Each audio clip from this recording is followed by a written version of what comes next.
Në fillim, një urdhër hyjnor. Çdo familje do të flijonte një qenj të patëmet. Me gjakun e tij do të lyhente pragun dhe shtalkat e derës.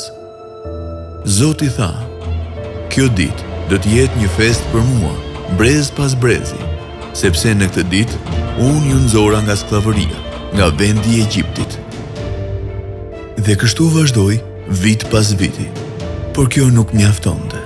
Qengjat nuk e pastronin mëkatin, por e mbulonin përkohësisht.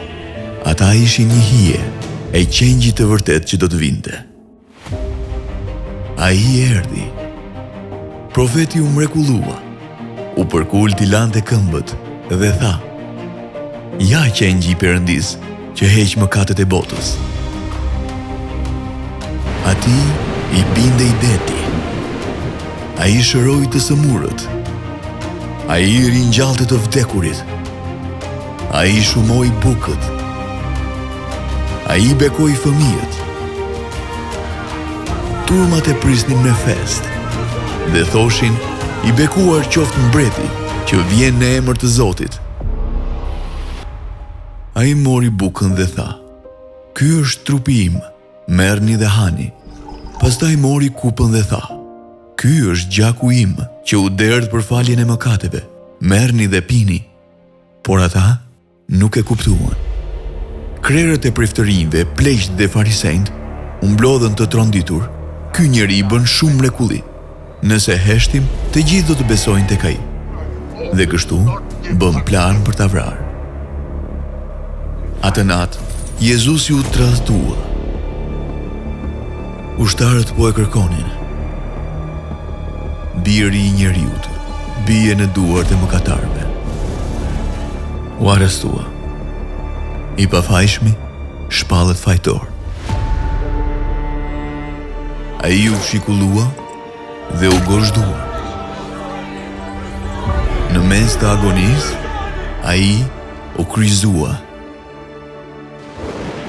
Ai thirrë. Ka përfunduar. Toka u drodh. Shkëmbitu qanë. Veli i tempullit u nda në 2 pjesë. Centurioni deklaroi: "Me të vërtetë, ky ishte biri i Perëndis." Ai u vendos në një varr të ri. Guri u mbyll dhe u vulos. Nata mbuloi vendin. Dishepujt u shpërndan. Shpresa humbi. Frikë, dyshim dhe pikëllim. Një ditë heshtje. Një ditë errësire.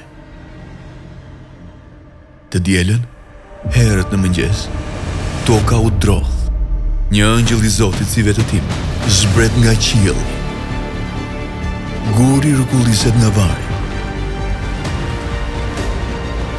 Vari është bosh. Dhe një zë u dëgjua: "Ai nuk është këtu. Ai u ringjall." Dishepujt u mrekullu. Jezusi ju shfaq atyre dhe tha: "Unë jam ringjallja dhe jeta. Kush beson në mua, edhe sikur të duhet të vdes, do të jetojë. Mua më është dhënë çdo pushtet, në qiell dhe në tokë, në shekuj të shekujt. Amen."